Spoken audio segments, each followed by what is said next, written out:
I thought it'd be nice to get a webinar specifically for Mother's Day. Here in the U.S., Mother's Day falls this coming Sunday, May 13th. And my mom will, usually approaching Mother's Day, my mom will reach out to me and say, oh, don't send flowers, don't send chocolate. She always says flowers just end up dying and chocolate just goes to her hips. And so she loves my work. Your mom want to love the work that you produce. So she always loves my work. She's always kind of,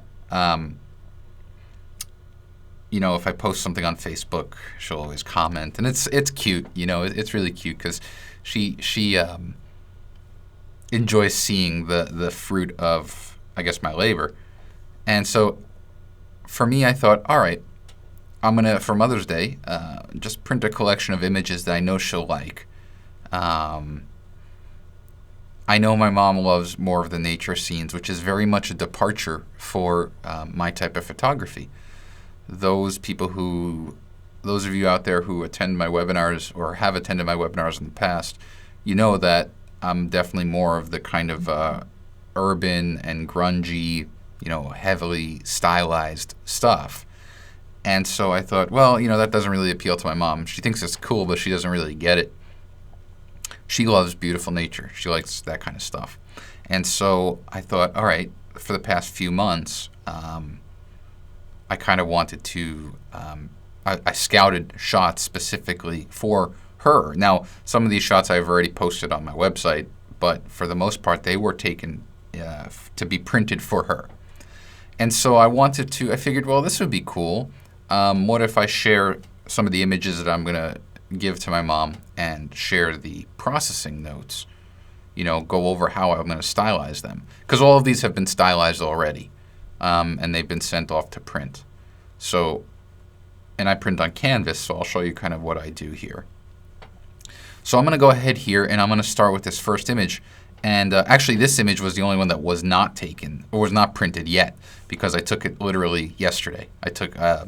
There was this little nature park not far from the On1 offices, and my colleague, Dan Harlicker, who's our senior product manager, him and I went along with his wife and their baby to this area here just to get shots. And I thought, oh, if there are wildflowers, maybe I can get another shot for my mom, because I wanted to get her 4 shots, not just 3. So I saw the entire perimeter of the park is kind of pathed with this wooden walkway. And I thought, all right, maybe I can do something cool here where I get kind of low and I show the pathway through the beautiful wildflowers. And this was the only area in the entire place that had blue and yellow flowers. 95% of this area just had blue flowers. And it didn't play as well off of the path and off of the rest of the grass. So when I saw this, I kind of tried to figure out, I was kind of fidgeting around with my tripod and my camera, trying to get a good composition. And I liked this composition a lot for one primary reason, or 2 rather.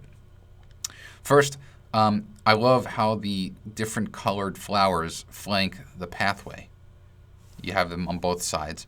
I also love how they kind of render out into these little kind of out of focus bokeh specular highlights. But I also love how the pathway essentially directs you through the frame. Starts over here, goes through and cuts all the way to the top right. And that was very intentional.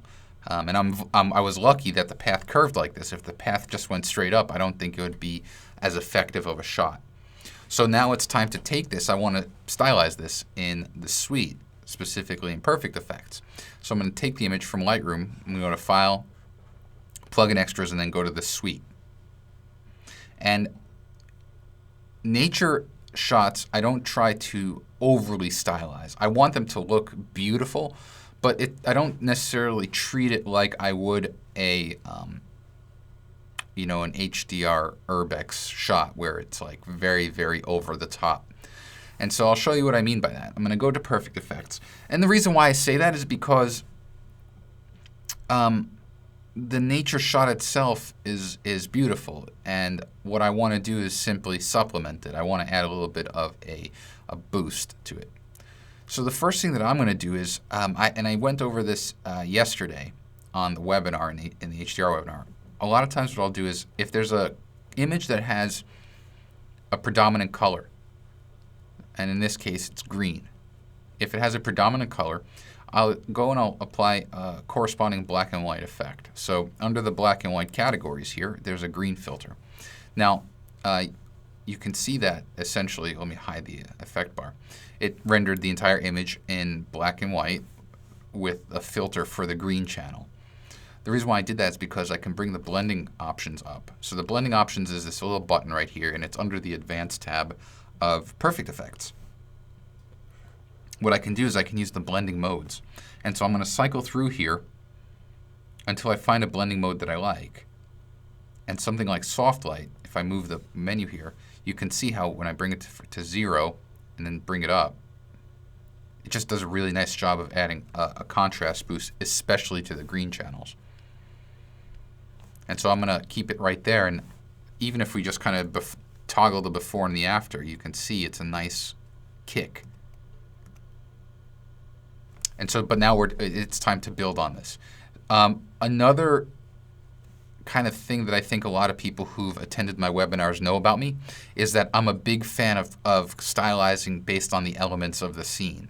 So to that end, this pathway right here, it's important for me that this pathway is processed or stands apart from the rest of the scene. I don't want it to necessarily get lost in the scene. I want it to play its own part in this little ensemble cast. And so there's a great effect under the landscape categories. It's the first one called Autumn. Now, it comes in, and even this in and of itself is beautiful. It just looks very, very nice. But I don't want that to be the case. The first thing that I'm going to do is I'm going to bring the effect down to 0. And now, as I drag the strength slider up, I'm only paying attention to the effect it has on the pathway. And so I'm going to bring it up to about here, to about almost halfway, because I like the effect that it has here. What I can do now is take my masking brush, the first tool in the tool wheel on the top left here, and then bring up the inspector, which is this icon. It looks like the letter I. This brings up the inspector, and what I'll do is there's a button here called Invert. When I click it, two things will happen. First, the invert will actually invert the mask, meaning it's going to hide the effect. And then what it does also is it takes the brush, which is normally by default set to paint out, it changes it to paint in. So now, if I bring the opacity of my masking brush down to about half, you can see how now I can paint in that autumn effect. And I don't mind having a slightly sloppy mask. You can see I'm not kind of drawing around the grass. I don't really mind it too much because it's not going to be very noticeable. What will be more noticeable is the way the path stands off of the rest of the image. And so I'm just going to kind of go right through there. Here I'm going to do it again. Again, I paint it at less than 50%, so I have room to kind of stack the brush. I'm actually going to bring the brush opacity down even more now and just return some of it here. So I'm essentially fading out that autumn effect. And if I bring up the mask, you can see here Show Mask. If I go to Overlay, oops, you can see the mask here. Sometimes it's easier to change there. That's a really easy way to see the mask. And all I did was went to Show Mask and went to white. And you can cycle through these. And so that's basically that, but we're not done yet. So I'm starting to get there, though. The next thing I'm going to do is hit Add, and I want to bring out a little bit of sharpness. But before I do that, I want to actually add a glow. So, and it's funny because Dan, my colleague who I went shooting here with, always makes fun of me. He's like, I don't get it. You add a blur filter, which is our glow filter, and then you sharpen the blur. Yes, that's exactly what I do, but trust me, it looks good. It looks really good. So I'm going to go to the glow filter, and I'm going to add Deep Forest, one of my favorite effects. I'm going to bring it down to 0, and then just bring it up slowly. And you can see it just does such a beautiful job. I'm actually not going to do any masking to this. I love what it does to the whole scene, but you can see how it softens up the path. So to that end, what I do is I hit Add, I go to the Color and Tone category, and then the second to the last effect is called Tonal Contrast. Now, tonal contrast applies to the whole image here. I'm going to bring it down to 0, and then just start bringing it up, and you can see we're starting to get a little bit more bite. However, I don't want that effect on the background. I want the background to have that soft glow. So I'm going to take my masking bug. The bug is the second icon in the tool well, and I'm going to click in the image. Now, if I take the bug and I make it horizontal and essentially cover it over the area of the frame that I don't want the effect to apply, it removes the tonal contrast. And so you can see, watch, as I see how only the foreground is getting affected.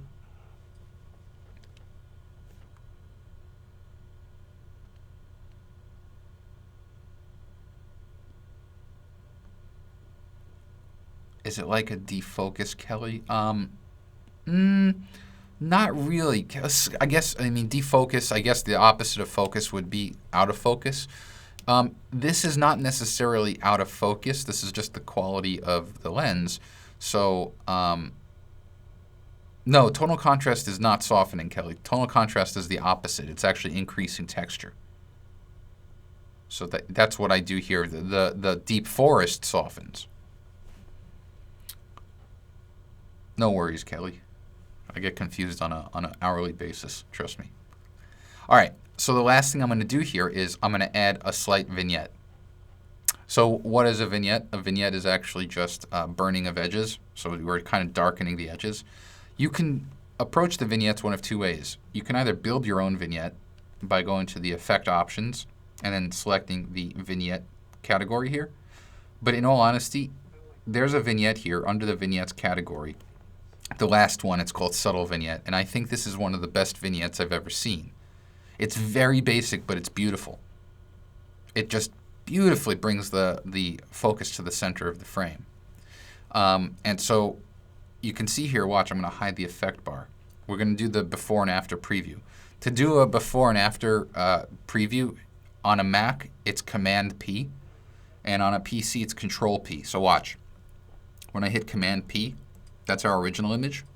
Control P just brings out some nice, beautiful details. It just makes the image look more lush, and I guarantee you this is going to look awesome. Now, when I'm done with this, I actually want to print it. Wait, Patty, can you change the focus to another area of the image using Subtle Vignette? Sort of, Patty. The vignette by default, so what Patty's asking is, like, right now the focus of the vignette is we're evenly burning the edges, so the focus is more in the center. And what if you want it up here? We can do that, and I'll show you actually. So watch, if I delete that effect, I'll show you how I create my own custom vignette. And I've shown this before, but it's worth showing now. I hit Add to create a new layer. The next thing I do is I go to the, where was it? The Color and Tone category, and I apply the darker. It's just called darker. Now what I do is I scroll down, and I'm actually going to bring that brightness down even more. So let's say, Patty, let's say I want the vignette to be over here. I want this to be lighter. What I do is I take my masking bug, I click in the image, and then I bring the inspector up. I change the shape of that bug from rectangle to round, and now I put this bug, I shape it to the way I want the vignette to be. So something like that. Now let's say I want to compound that even more. Well, all I do is I hit Add. I go to the darker again. I can bring down that brightness even more. I can bring up the contrast. And then I can go to the previous layer, the darker right here, go to Masking, Copy Mask, and then here, Masking, Paste Mask. So you can see now that we're getting that nice custom vignette. And it's actually looking pretty cool. So that's basically how I do it. Hank's a fan, and Patty is too. When would you choose one of the lens choices instead of a combination with the focus bug? Well, this is a different product, Donald. This is not focal point. So in perfect effects, there are no lens data. There is no lens database. If we were in focal point, I could select a lens one of the lenses from the database. But in this case here, this out of focus effect was created from the actual lens. Let me see. I think this was my 100 macro that I shot it with. No, it's my 24-105 that I shot it with. I'll tell you something. I have the 24-70 and the 24-105, and I'm selling the 24-70. I have been so happy with this 24-105. I've been so impressed with it. So that's neither here nor there. All right.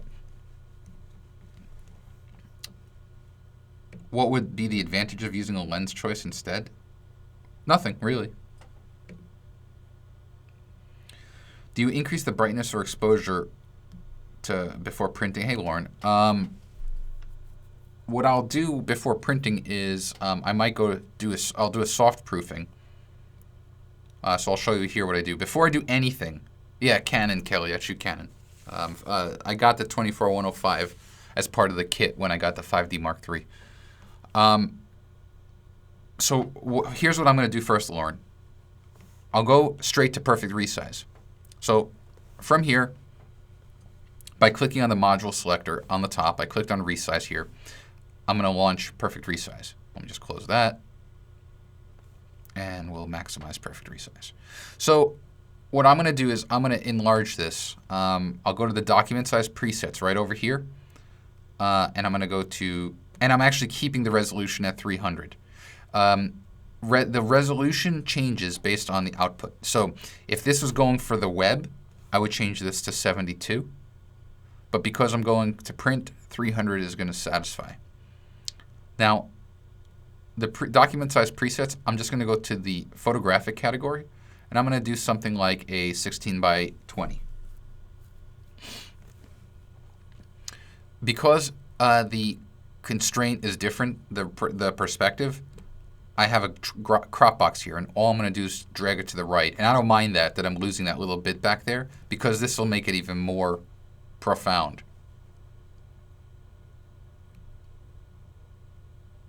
The next thing that I'm going to do is add a slight amount of sharpness, or sharpening rather. The way that I like to sharpen is I hit this fit 1-to-1. And that'll actually zoom us into a pixel by pixel view.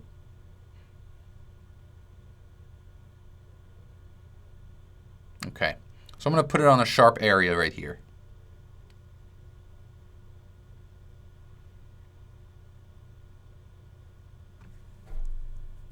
And the reason why it's taking a while is because this is actually a significant increase. So what I'm going to do now is I'm going to take my sharpening method, I'm going to switch it to progressive. And progressive is good when you have a lot of little details. So this image here is very detail rich.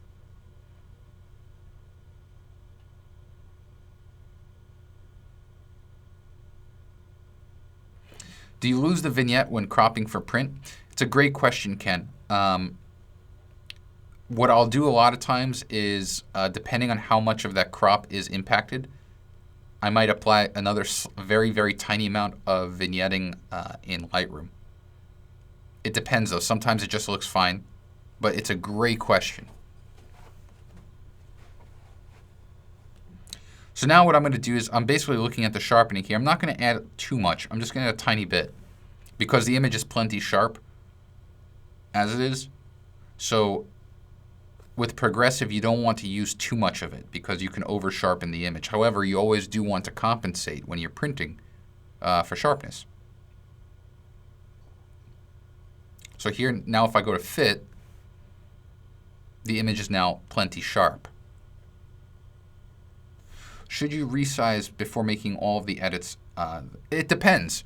So what Kelly's asking is, should you resize this first before doing your stylization? It depends. For me, I don't mind. And it also depends on what size you're printing at.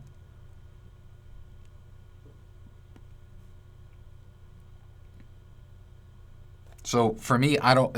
In this case here, because of the crop, I can adjust the positioning of it. Let's say I don't want it to go all the way to the left here. I can actually start it right around here, if I so choose. But I actually, the way I printed it was basically like this. Now here's the thing. I think I mentioned that I always print on canvas. That's just kind of, I love the look and the feel of canvas. And so, yeah, so Hank is saying the crop would potentially affect the roundness of the vignette, and that's something that, who brought that up? Where was it? Oh, Ken brought it up. And I was saying that I could do one of two things if the vignette was significantly impacted. So the point that Ken and Hank are making is that the original vignette, watch, if I go and I reset, so I don't actually do any of the resize, the vignette is burned along here. Now, in this case, it doesn't impact me. Why? Because remember, I put a custom vignette over here in the foreground. So if I go back to that photographic and I go to the 16 by 20, the vignette is still pretty even here because my point of focus was right here. Remember that round focus bug?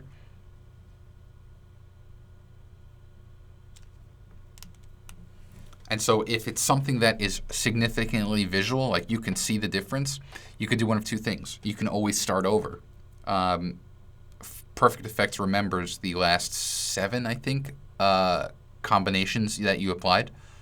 Or you could go ahead and use an adjustment brush in Lightroom, or you can use the vignette tool, or you can go back into Perfect Effects and apply another vignette.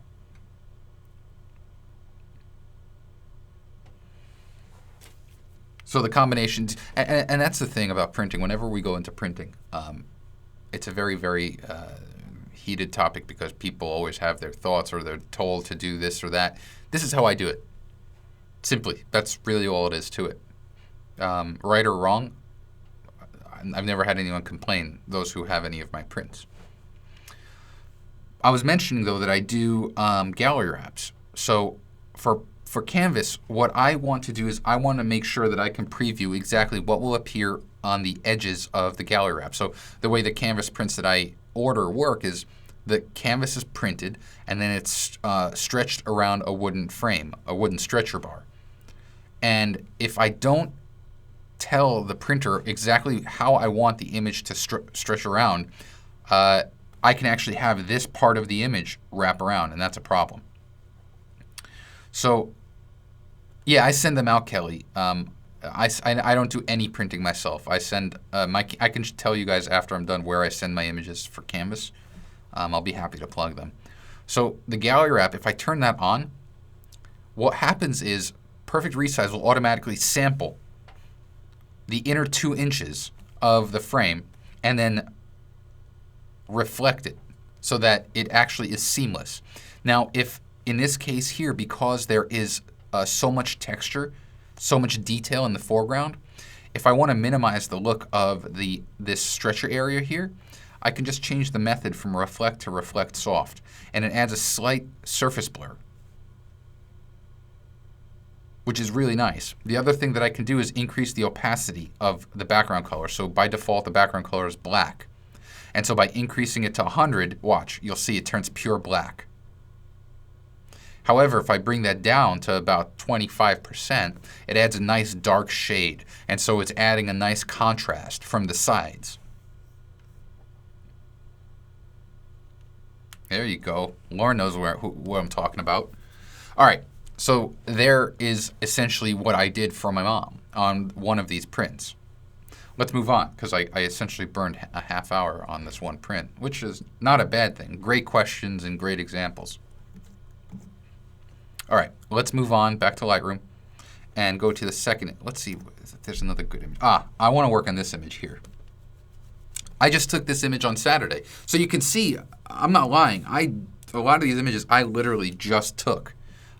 This one went out to print, so I'm happy about that. I took this shot, where was I? I was with my colleague Rick. This is the Columbia River right here, and this overall thing is called the Columbia River Gorge. We, at this point, are about 20 some odd miles outside of the city of Portland, Oregon, and it was beautiful. Oh, this was the night of the supermoon that everyone went nuts over. Rick and I, right off the bat said, we want nothing to do with the supermoon. We wanted to focus on this. So what I want to do is I want to be able to kind of, this shot here, I took very, very extreme in terms of I wanted to give it an abstract look. So the first thing I'm going to try to do is this. I'm going to send this image really quickly over to Photoshop, and I'll show you why.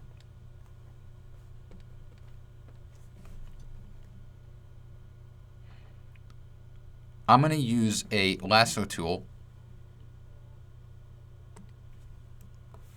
and let me bring this out here, and I'm going to just draw right around here. That one little bit of tree is really bothering me. So I'm going to try to do content-aware fill. And just to show you how I did that, if you go to Edit and then Fill, we're going to change the Use method from white to content-aware, and I'm going to hit OK. And you can see that it does a really nice job of just kind of getting rid of that. I'm also going to take my spot healing brush and get rid of that right there and that right there. I don't go nuts over things like that, but that one tree right there was really bothering me. Okay. Now that we're in Photoshop, I can just go to Perfect Effects from here. I can go to File, Automate, and then go to Perfect Effects.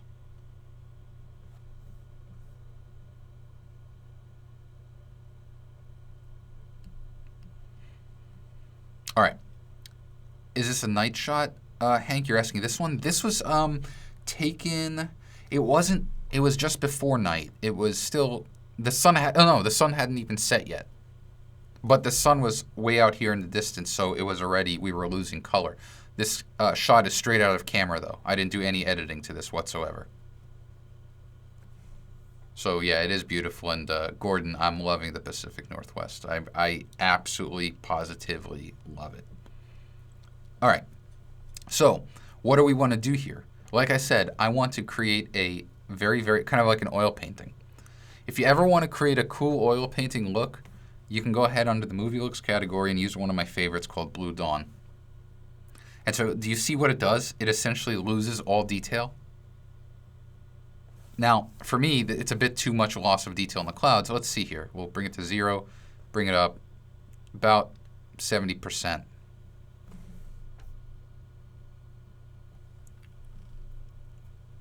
And what time is this? No, Hank, this is like 6:30 p.m. Pacific. So, yeah.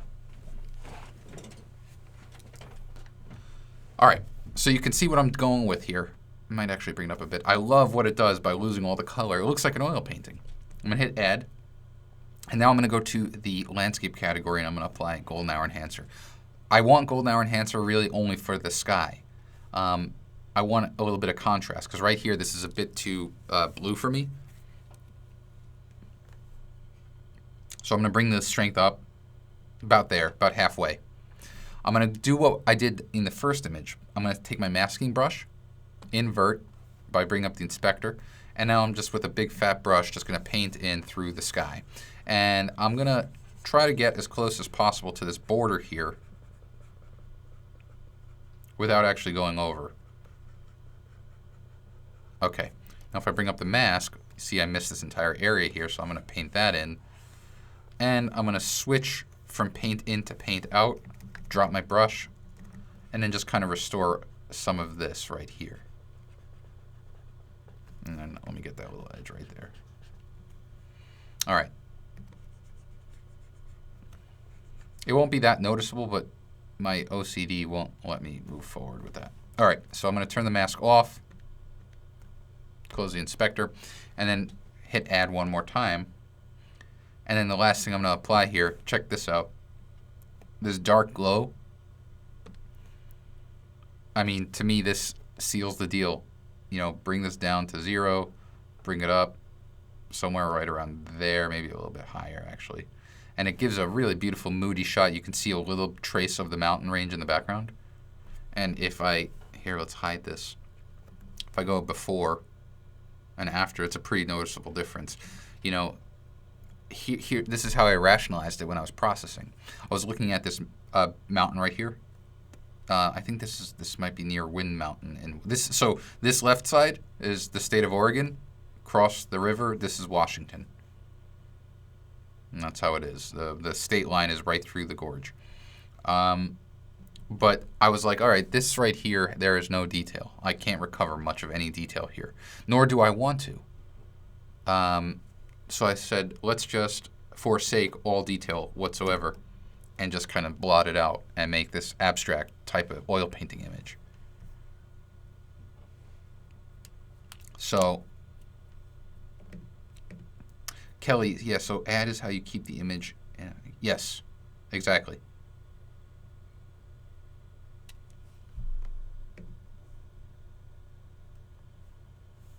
Now, if I hit apply, I'll return back to perfect effects, and then I basically go through a similar process with perfect resize, where I use the document size presets and I use the canvas print, and that's basically all I did here. But you can see it gives you an idea. The Blue Dawn effect was brought over from from Photo Tools. It was called Blue Dawn Leonidas, and it's a really good effect when you want to go for this look, this kind of like really soft look, and it works well here, I think, for this type of scene.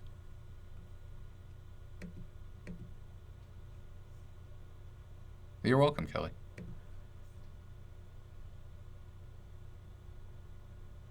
Any way of getting these as presets to study on our own?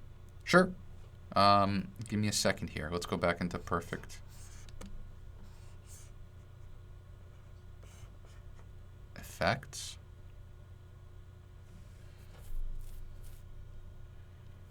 Go to the presets category, go to recently used. This is the recently used, number 1. Expand it. There, already saw it. Blue Dawn, Golden Hour, Dark Glow. Let's save that as a preset. We'll call it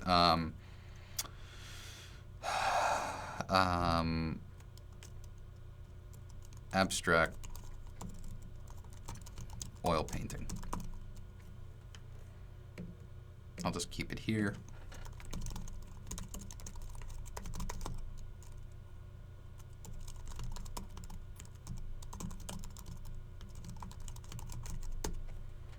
Okay, so Hank, I'll put this out there. Let me get that file. I put it under here. Abstract oil. There it is. At the end of the webinar, I'll put it somewhere where I can put the URL in for all of you guys. You could download it right away.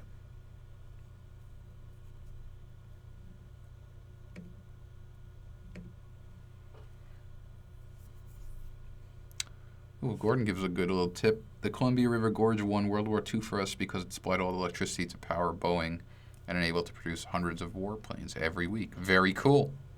I'm proud to be part of it now. Or not necessarily part of that, but be living here. Okay, let's move on. We probably have time for at least one more image. I love this shot. Also, along the Columbia River Gorge is one of the most picturesque waterfalls. I mean, along the gorge itself, there are so many waterfalls, but this is actually Multnomah Falls. And what I did here was I had my my 70-200. You can see right here, there's the EXIF, and I zoomed all the way in at 200 millimeters. And we were here, actually, I took this a couple weeks ago on April 18th, so just about 2 weeks ago. I had shot Multnomah Falls many times. I was getting pretty bored of it, and so what I wanted to do was try to challenge myself to get a different shot, something that just was different than the typical shot of the bridge, you know, the pedestrian walkway and stuff like that. And there was an added bonus here where when we got here, and that's one of the nice perks of working for a photo software company, is that we were encouraged to go out and shoot. There was this beautiful mist coming through the gorge. Beautiful, absolutely amazing atmosphere that was created. And so I capitalized on this, and I zoomed all the way in, and I aimed. This is the very top of the falls. And I love that there's this one tree right here. So the way I kind of composed the shot was I anchored the fall and the tree on the right, especially because so much of the atmosphere flattened the image on the left. So now it's time to bring this image out. And here's how we're going to do it. I'm going to go send this over to the suite, and we're going to go to Perfect Effects. Now the first thing that I want to do here is, with Perfect Effects, is I want to bring out detail in the shot, because this mist coming through really did soften the shot up. And again, color and tone, tonal contrast. Watch at what it does here. It just pops the image. Now, it comes in at 100%, which we don't want. So I'm going to bring it down to 0. We don't need that much. I just want a little bit of pop so that we have that detail to work with. Now, if I hit Add, one of the things that I'm going to do is I'm going to go to the Photo Filters category, because I want to bring out some of the green. There's a little bit of this lichen in the foliage over here. Under the Photo Filters category, there's an effect called Green Enhancer. And I don't know if it's easy for you guys to see this, but watch if I turn the layer on and off. Well, just look right here. Let me zoom in a bit. Look right here. Layer off, layer on. See that little bit of punch? Just does a really nice job, because what it does is it helps define the rock. All right, let's hit Add and continue onward. The next thing that I'm going to do is, you remember back in the first image, there was an effect that I applied. Oops, let me delete that. There we go. There was an effect I applied that added a really nice nutty look to the pathway through the wildflower field. I'm going to apply that same effect here. Again, it was under the landscape category, and it was called Autumn. Now, when it comes in, it's really strong, so I'm going to drop that down to 0 and bring it up. But I love what it does here. It gives it a nice, warm, kind of aged look. I'm going to take the masking brush, though, and bring up the inspector and bring the power of that brush down about halfway. And I'm going to mask it out of the water just a little bit. And the reason why I'm doing that is because I want to add some color contrast. I want the waterfall to kind of stand on its own, so I'm just going to paint it a few times here.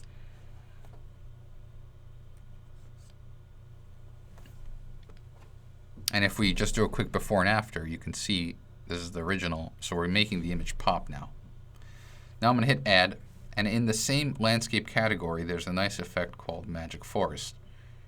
Now, Magic Forest, when it comes in, is really strong, but I can see what it's doing here is that it's bringing more definition to the overall image. Bring it to 0, and then just bring it up just a bit, just about that, 27, 30%. It just does a nice job. You can see the atmosphere actually becomes more apparent. I'm going to hit Add. And now, again, what I want to do is I want to bring out the water. And I love over-accentuating water. To do that, I'm going to take the Movie Looks category, and I'm going to go to this effect called I Got the Blues. Now, you can see how it brought the effect to the entire image. But if I go back to Autumn, which essentially applies the effect to everything but the water, I can go to copy that mask. I go back to the I Got the Blues, and then I paste the mask, except it did the exact same thing. It applied the blue to everything but the water. So if I go one more time to masking and I select invert mask, it essentially flips it. Now, there's a little bit of refinement that I need to do because my original mask wasn't very accurate. Like right here, I need to paint that in. And just a little bit over here. But you can see where I'm getting at. So now the water has this really nice blue glow to it, which plays off very nicely against the rest of the scene. And if it's too strong, just bring the opacity down to 0, and just like that. You don't need that much of it. Maybe a little bit more. And then I'll hit Add. And then the last effect I'll apply is, again, it's become my favorite effect in Perfect Effects. And that's the Deep Forest Glow. It's right over here. Just, to me, this, just finish things off. Bring it to 0. Bring it up a bit. And so watch if we kind of go before and after. There it is. Here's the before. Good image. None of this is a substitute for taking a good shot. But when you know the tools that you have at your disposal, you could take something like this and turn it into that.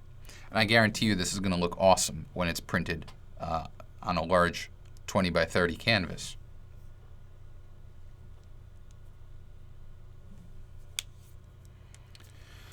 Gordon asks a great question, and if there's anything here, if there's any question that I get asked more, it's the question Gordon asks, and he says, "Do you see?" and he puts the word "see" in quotations, all of these fabulous filters in your lens when you're taking the image.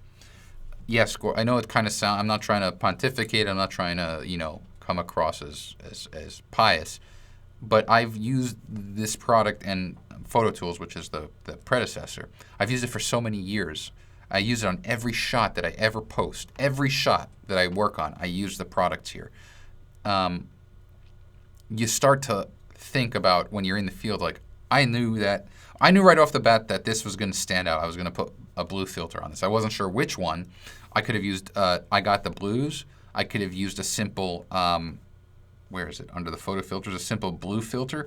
I could have gone in and used Cyberpunk or Day for Night.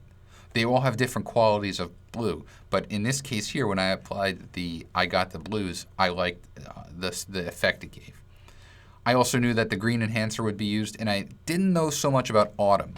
Autumn was a happy accident. I actually was going to go with something different, like if I go back to here. So I'm going to go everything but autumn. I'm going to hit add. And I'm going to go, I think I was originally going to go to landscapes and apply the golden hour enhancer. Let's drop that down a bit. Somewhere around there.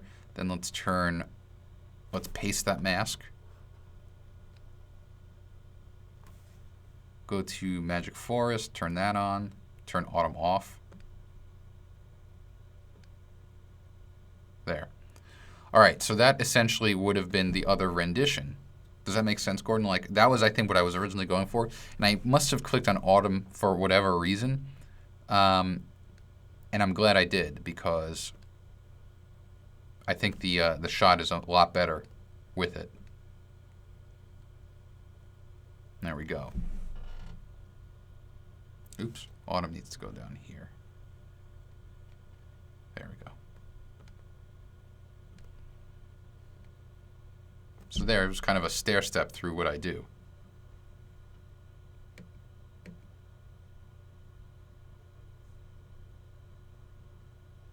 Can you flatten the file? Absolutely, Stan. Stan is asking about flattening because, and he's right, by adding all of these different layers, you are increasing the file size. So if I select all of them right here, oops.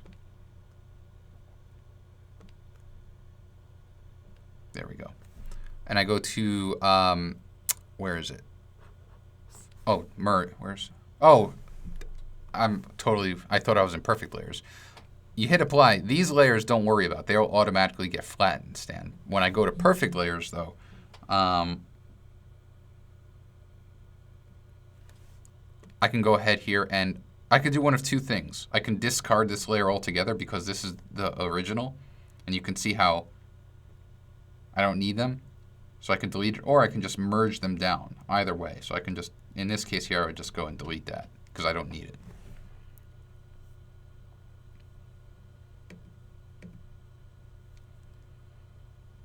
Miguel's asking whether Suite 6.1 works 16-bit.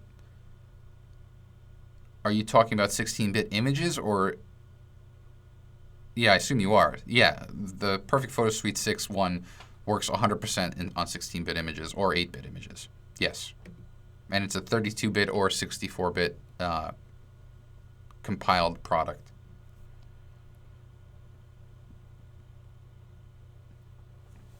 So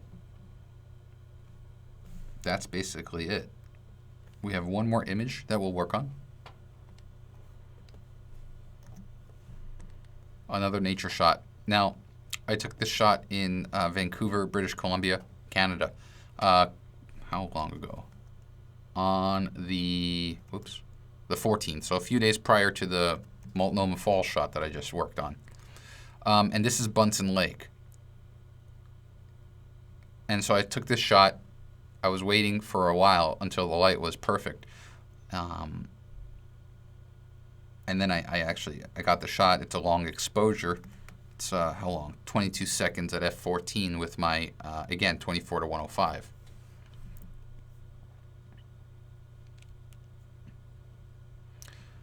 Russell asks an interesting question. I'll just kind of answer it right now. When do you know to invert the mask? So Russell, I invert my mask whenever I want to apply an effect to a small area of the scene. So if I had an effect that I only wanted to apply over here, it's easier for me to invert the mask and paint in the effect right here than it is to just paint out everything except for this, if that makes sense. Yeah, this is ISO 100, Hank. I kept it at ISO 100 because I wanted to drag the shutter as long as possible. The longer the shutter stays open, the more the glassier the water appears. And it was a very calm day to begin with, so it was really nice. First thing I'm going to do here is rotate the image because the image is not level. So I'm going to just take this and straighten it out. I'm using the vertical line right here as one of my keystones. It's looking pretty straight now. And actually, it was pretty funny. I actually had a little bit of a verbal altercation. There were these two photographers standing right here, and they just stood there for probably 15 minutes. They were shooting some guy. Some guy was sitting right here off the frame. And they saw that we were waiting to shoot, but they just kept shooting. They were just so obnoxious.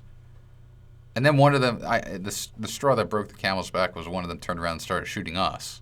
And that was just like, all right, you got to get out of here. Because we were losing the light. And that was, you can see, it was very, you can't see, but the light was gone pretty much a few minute or two after we got our exposures. So I kind of yelled at them and they left. Not my finest moment, but I'd rather get the shot and offend two strangers than not get the shot. Okay. Last image. Again, just looking for some fun here. Just looking to make a pretty image for my mom. Go to Effects. I'm going to go straight to the landscape and go to Golden Hour Enhancer. It's kind of coincidental that now we're using it. The reason why I'm doing that, and Gordon, this was 100% premeditated. I knew the Golden Hour Enhancer would really do a nice job for this particular, the color of the scene based on the trees that we have. Bring it down to 0 and then just bring it up. You don't need a lot of it. About half of it, it's good. I'm going to hit Add. And the next thing I want to do is bring out, again, just like before, the green of the scene. If I go to Landscape and go to the, or not Landscape, to Photo Filters, and go to the Green Enhancer. Right here. It's really strong. It's very, very punchy. So bring that down to 0. But it does a really nice job. And I only want it over here. So this actually goes right back.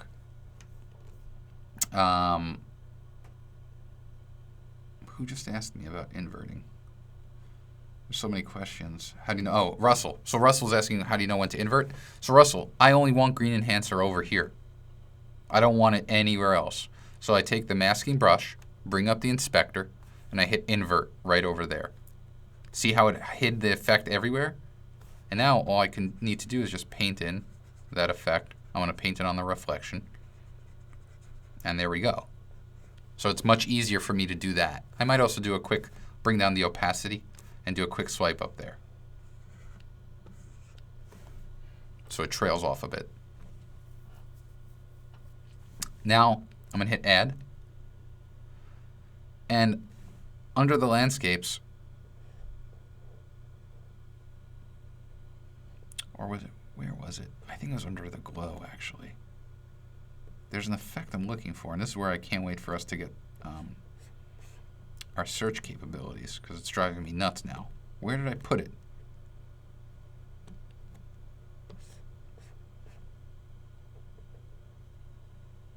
Was it the Radiance Glow? I can't remember. Yeah, it was. It was the Radiance. So it's a Radiance Glow for landscapes. And I'm going to bring this down to 0 and then bring it up a bit. A lot of times I'll use Deep Forest, but Deep Forest is a bit too strong here. The reason why I like the Radiance Glow is because it actually has a little bit of a color saturation boost. And so it really plays off nicely here.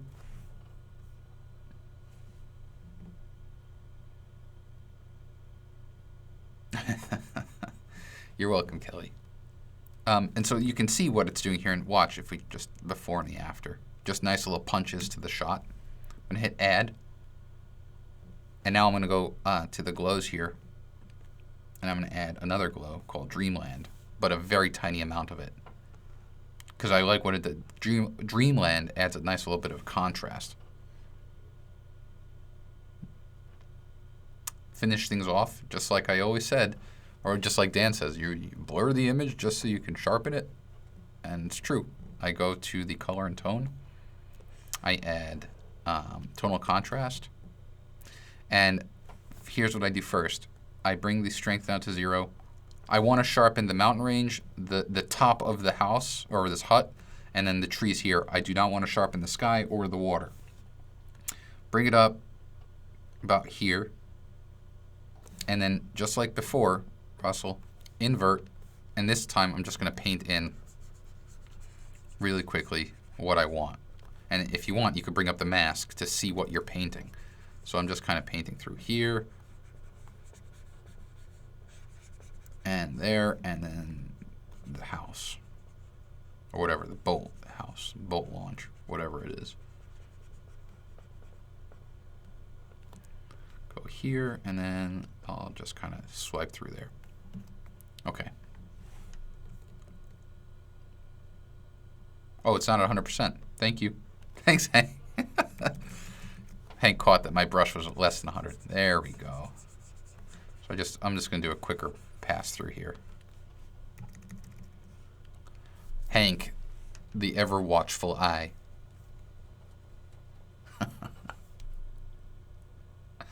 And that's basically it. Here you can see the before and the after. And then, so what I did with all 4 shots is I brought them to perfect resize when I was done. Every shot except for the first one retained the exact same proportions.